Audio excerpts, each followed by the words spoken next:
our pets. They're our babies, our comforters, our cuddlers. They play with us, amuse us, and keep us company. Who's a good boy? Who's a good boy? But when they're sick or injured, we hurt too.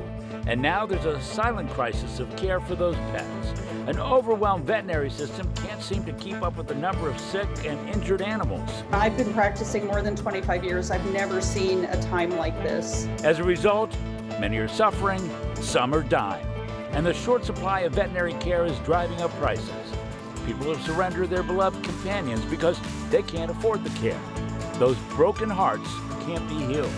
But can the broken system be fixed? We talk about that here on Fox 11 News in Depth, which starts right now. Hello, everyone. I'm Hal Eisner. Many people aren't even aware of it, but a veterinary emergency is dawning in America. More pets, fewer vets, and it's leading to a lot of heartache. For example, what happened to our next guest who lost a beloved pet?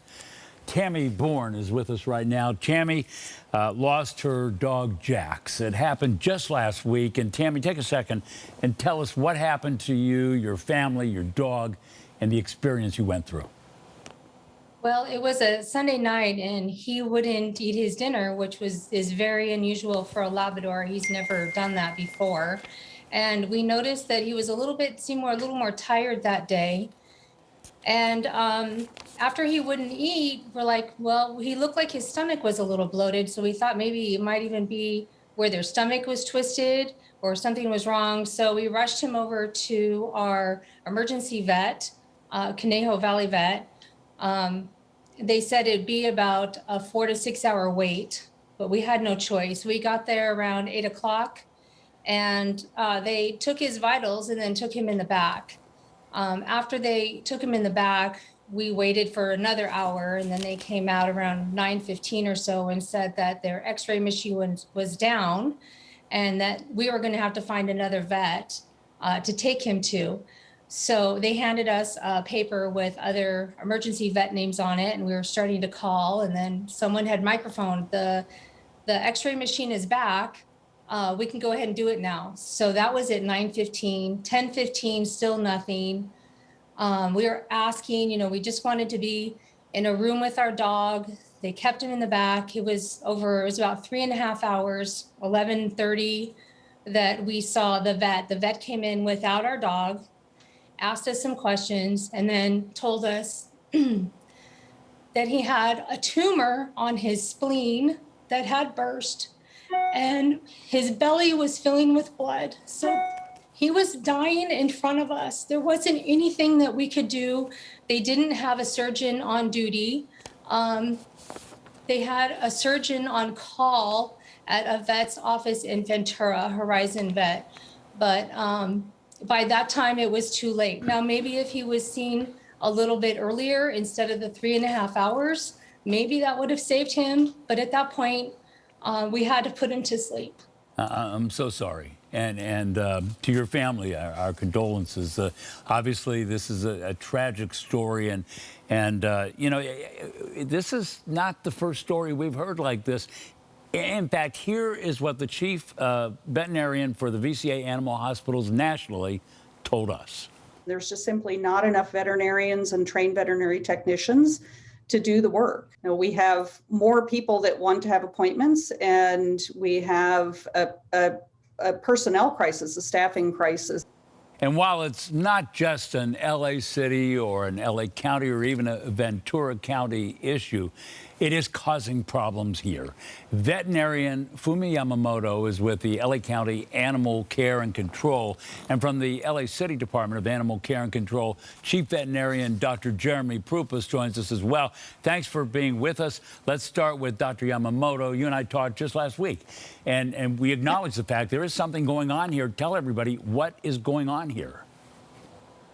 Well, the pandemic really did cause a lot of problems with how we normally operate our veterinary hospitals. So curbside had to happen. A lot of people are out sick. A lot of veterinary clinics were already short-staffed, and the shortage of veterinary staff in general was a pre-existing issue. And then when the pandemic hit, it became an even larger issue because we had to create more restrictions so that we can keep everybody safe. And that in itself created longer wait times. People continue to adopt animals as they should. We love all these animals. We want to do as much as we possibly can to take care of your pets. However, the wait times do get long. And in emergency hospitals, we're not excluded in the short staffing and the effects of the pandemic. And therefore, we all felt the wait times grow larger and larger for the entire veterinary community. Dr. Pruvis, it sounds almost like a domino effect. One domino knocks over the next domino. What's happened in your department? Well, I mean, I think it's, as Dr. Yamamoto said, it's a staffing issue. It's a capacity for care issue, where we just are finding that we don't have enough veterinarians, we don't have enough support staff to handle the numbers of animals that are coming in. And as we're seeing with human hospitals with COVID, you get to a point where you can't handle the influx of all these patients. And so I think, unfortunately, that's what we're seeing. Emergency hospitals just historically have always been difficult to fill positions just because of the work and because of the hours that you have to work overnight. It's a really, really difficult job in the best of circumstances. And now we're having veterinary hospitals that emergency hospitals that are closing their doors at night because they're too full. But we still have pets, though, Doctor. We still have pets that need care. They need help. We love those pets, right? And so do we find then in some situations where people who might just have an infection or a smaller thing that could be dealt with, they're going to the emergency rooms trying to get whatever help they can for their loved ones, and that also is causing a problem? Dr. Pruvis. Oh yeah, no doubt. I think it's, again, just like it's very similar to the human medicine problem right now. In the human hospitals, the ERs are having the same problem. The people are showing up. People that don't truly need emergency care are showing up, and it's overwhelming everybody. And I think at the veterinary emergency hospitals, the same thing's happening. I have to wonder, Dr. Yamamoto, have you guys, in both of your agencies, and Dr. Yamamoto, why don't you start this first? I mean, the point being that, have you talked about this amongst yourselves? Have you said, gosh, is there some kind of a way we can fix this issue before it gets even worse? Well, I don't think there's an easy solution to this because we just need, more staffing. And also, if everybody could do their part in cooperating and trying to work towards getting the pandemic restrictions to be lifted so that life can return back to sort of our new normal, that would be wonderful as well, because curbside and all these other new guidance that we have to follow do take more time in between each patient. But I do think, we do have, as a community, have discussions on, creating different categories of paraprofessionals that can take some of the burden off of RVTs and veterinarians and address certain other more minor issues. But I do think this is a more difficult problem and also an access to care problem as well. I want to thank both of you because we have to move on, but we're going to spend the whole half hour talking about this. And thank you so much for being here. I know this is something you're going to continue to shine a spotlight on. Thank you so much. Coming up next on Fox 11 News in Depth. The veterinarian shortage has been brewing for a long time. We look at some of the reasons the system has gotten so out of whack. Right after the break, we'll be right back.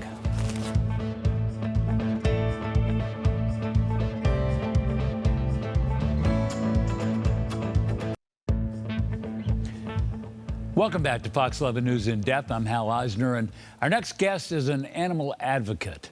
Mark Cushing recently published this book about the domestic animal culture, Pet Nation, the inside story of how companion animals are transforming our homes, our culture, and the economy. He's also the founder and CEO of the Animal Policy Group.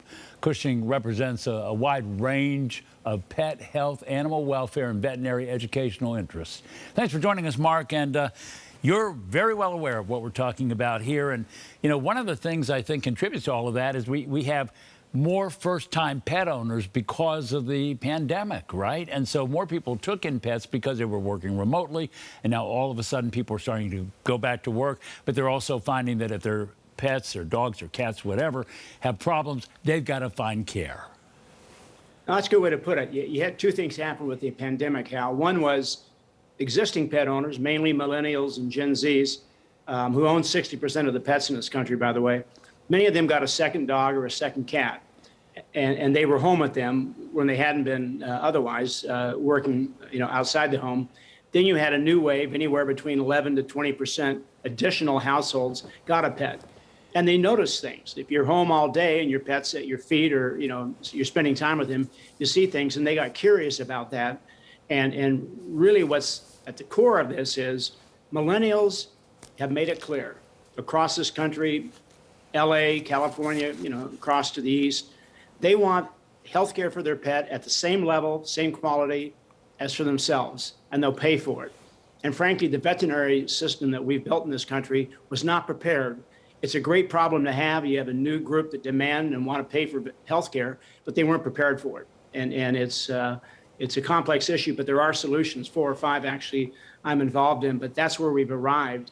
And I was, sorry to hear the story shared by your prior guest, but that's happening all over the place. In many urban centers like LA, it's a 48-hour wait right now for an emergency room. And if you wait 48 hours, Hal, it's not an emergency clinic anymore, right? Now, I want to tell you, but I want to tell you another story here. I want to tell you a story about a woman. She owns a rescue. She was given a dog by somebody who couldn't handle the care, but her dog was hit by a car. The rescue woman went to five hospitals and was turned away from every one of them, and the dog died in her car. Yeah, that's tragic, and it doesn't have to happen, and it's increasingly a story. And people go to vet school. You can make more money usually as a dentist or a doctor. You have the same undergraduate training, but they choose veterinary school because of a love of animals. There's no question that's the case. And you can imagine how veterinarians and their staffs are handling this. To hear that story, to have to tell people, we can't see you to the end of October. Internal medicine now in most specialties across the country, it's a 6-week wait to get an appointment, but the emergency examples are even worse. So it is a crisis. I appreciate your show actually paying attention to it. I'm at the Western Veterinary Conference right now in Las Vegas. It is the topic on the floor. If you ask any veterinarian in this country, I can't find a veterinarian. I can't hire one.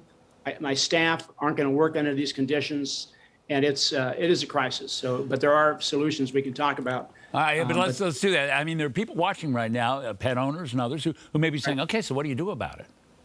Well, okay, obviously, as one of the Dr. Yamamoto said, you need more veterinarians. And you'll hear this figure and you'll shake your head.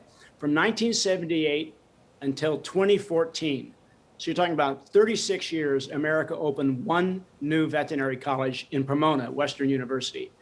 There's basically 6 medical schools for every veterinary school in this country. So it was kind of a sleepy profession to the side of life. And this book I wrote, Pet Nation, is about the surge in 20 years of pets into the middle of American homes and American neighborhoods and stores and any place you go. And the veterinary community wasn't prepared. So you need more vet schools. I've started 2. I'm involved in more, number one. The second problem you have, but there's a solution there, is you've got to increase the size of our veterinary schools.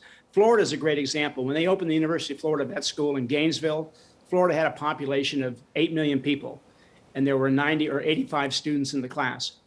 Flash forward 40 years, still 1 vet school in Florida, 23 million people, a class size of 120, not remotely meeting the needs of the Florida population. California, with nearly 40 million people, has 2 vet schools.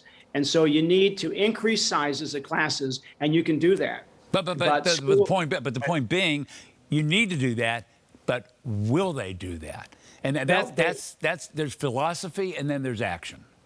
Okay, that is changing, and I spend part of every day doing that, and I've had success. So we've opened new schools. We're expanding class sizes of schools. So that's good. That takes some time. You don't produce a veterinarian overnight.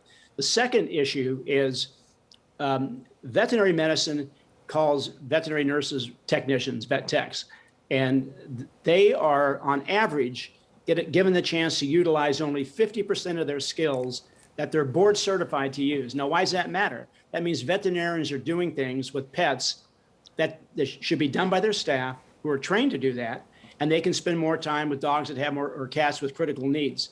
And that's a mindset change. And frankly, as baby boomers retire, you're seeing veterinarians begin to understand that. That's been an issue, but here's a bigger problem. Well, wait a minute, hold on to that thought, because we have to take a break. But let me just say this as we go to the break.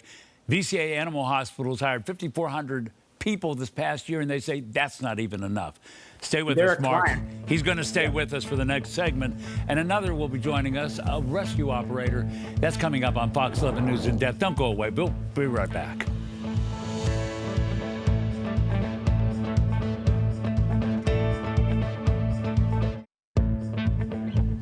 Welcome back. Mark Cushing, the founder and CEO of the Animal Policy Group, is back with us. And now joining him is the founder of Camp Cocker Rescue, Kathy Stanley. And Kathy, I want to start with you and your rescue group, because you must really hear a lot of these stories that we're talking about this half hour. Just give us a short sort of synopsis of what you're hearing. Absolutely. That story about Jax broke my heart. Camp Cocker Rescue focuses on rescuing major medical dogs from shelters in Southern California. So we get a lot of hit by car dogs that are in shelters, dogs that need urgent surgeries. And we are running into the same problem. Oh, there's one of our dogs now, that's Turtle. We're running into the same problem. Luckily, and this advice might help pet owners. Luckily, we have relationships with a few emergency hospitals. So if one is full up, we'll contact the other one. If their phone lines aren't being answered, which is also a common problem because so many people are calling the emergency rooms, we have email access to some of the vets. So the best advice I have for pet owners or other rescuers is to establish some good relationships and plan out where are you going to go when you have a pet emergency. Now let me stop you there for a second, because I've heard this before. Plan on where you're going to go if you have an emergency, right? However, you plan on where you're going to go. Mark, I want you to pick up on this. You plan on where you want to go, and then when you have the emergency and you go there, they tell you, I'm sorry, I can't handle it. You got to go somewhere else. So having a plan isn't necessarily the best plan, right, Mark? Yeah, and I'll tell you what the issue is. In California is ground zero for this. Human medicine has used telemedicine for 35 years. Veterinary medicine still struggles, and California's Veterinary Medical Board, with whom I work and have good relations, and California Veterinary Medical Association have resisted allowing Californians to take advantage of video and telemedicine. In many cases, you can call a veterinarian or get a vet tech on the phone with the Zoom, show them the pet, and they can help you out. And you don't have to go to an emergency clinic. You don't have to crowd the system because it could have been answered by phone. And if a veterinarian's working from home, it's a great way to add opportunity for her or a vet tech. All right, so let me ask Kathy. I mean, would that work, Kathy? Is that idea a good idea? Yes. See, here's the problem I'm observing is the general practitioners can't see 12 clients a day, or 12 clients every 4 hours like they used to. So those people that are trying to get in for, I don't know, a bladder infection are being told, well, we can't fit you in for 2 weeks. So those people are going to the emergency rooms and they're lining up when there's other dogs dying of bloat or a spleen or hit by cars. So the problem begins with the general practitioners. I believe that they really need to start, like what Mr. Cushing was just saying, start doing some more televisits, have more of the vet techs help out with things that the vets don't absolutely have to handle, and streamline their process. Vet parking lots shouldn't be full of cars with people waiting to be seen. There should be a process that begins with an online, a 15-minute free exam, consult with the vet, then you discuss the plan, then you approve the charges, then you drop off your pet and leave your pet there for 4 hours so that there's a process. But right now it seems that there's all these people are flooding the emergency rooms, and half of them should have already been seen by their general vets who need to pivot and update and modernize their processes. So we have just a couple of minutes left. And Mark, I want to start with you here. Let's just give people at home a couple of tips. They have a dog. Their dog was hit by a car. We've heard that they can go to hospitals and be told go somewhere else. So what are people to do? Mark, give them a tip, and then Kathy, give us a wrap up. Okay, the first thing you want to do is have ready to go, and you can easily find it on the web, a telemedicine service, many of which are based in California, and make a phone call. Less than 20% of a 90,000 case example in the US of one company were dogs that needed to go in to see somebody. So think about that. 70,000+ calls came in, and the problem can be solved without driving, waiting in line, or burdening an emergency clinic. So have a telemedicine solution available, and hopefully see if California can ease up their opposition to the use of telemedicine and join the rest of the country, which is clearly trending in that direction. And I'm guessing that's a conversation with your vet. Can we do telemedicine? And then Kathy, give us what your thought is on what people can do based on the experience you've had. I think for the average pet owner who has an emergency that isn't aware of the situation, the best advice to them is before they have an emergency, have a good relationship with your general vet and see even if you can reach your general vet on off hours via email. Can they help get you into an emergency room? Or if there's several emergency rooms that you want to choose from, find out ahead of time, if I have an emergency, what's the best way to get in? Is there a way to email your staff if the phone isn't getting answered?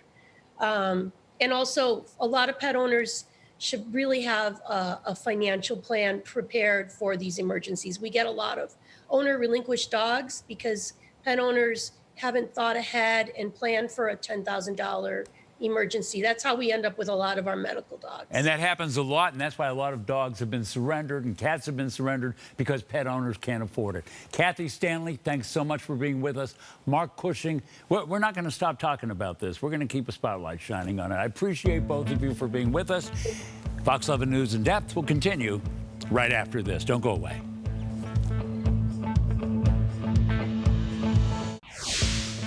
And finally, if you haven't already, check out my podcast. It's called What the Hell. It's wherever you subscribe to your podcast, or just go to whatthehellpodcast.com. That's it for this week's Fox 11 News in Depth. Thanks for joining us to talk about our pets and all the reasons we love them. For example, using them to do silly tests on TikTok like this cat intelligence test. If the cat puts his paws on the wall, then it's smart. But if not, well, just take a look. Bye-bye, everybody. Have a good week. We'll see you next time.